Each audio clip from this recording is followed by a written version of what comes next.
So I just turned 24 and the memory's going, so I'm gonna look at notes on my phone. I'm not texting while I'm talking. So basically, when I was 17 years old, I didn't like tea, and now I like tea. That's the short version of the story.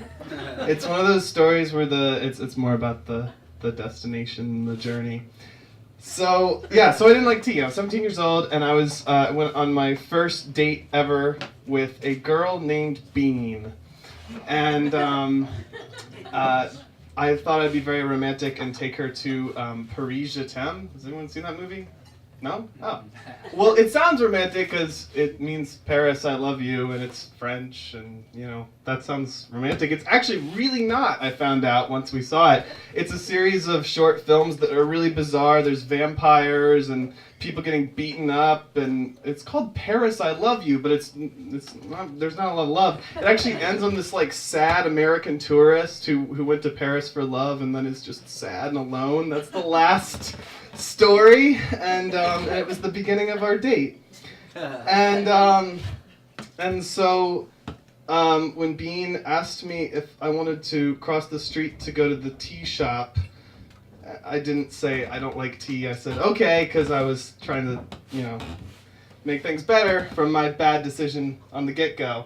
So we're crossing the street, and I'm like, okay, I'm going to have to drink tea, and I think it's gross, and that's a bummer. And we're crossing, and I'm looking at her, and she looks very nice, and that's when I saw a bright light, and bam, I got hit by an SUV.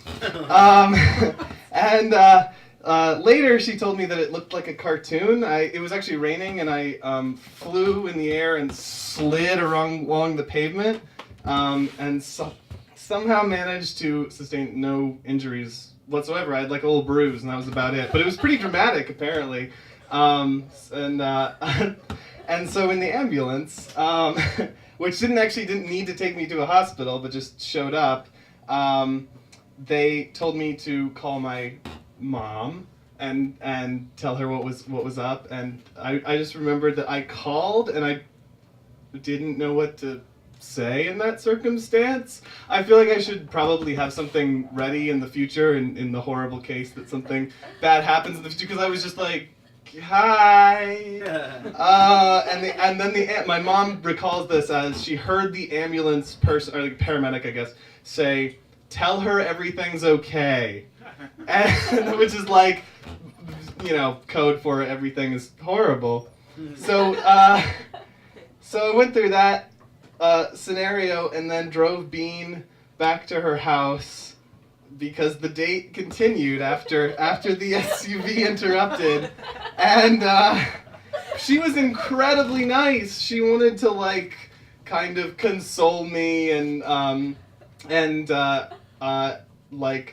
we got to the house, and her dad asked how our evening was, and she told him what happened, and so he said, oh, okay, I'll make you some tea, which is a very, very kind thing to offer. And so again, I didn't say no. It wasn't just tea, it was imported from Russia, and it was served in these fancy little, they looked like they were made out of crystal goblets that were shaped like dragons.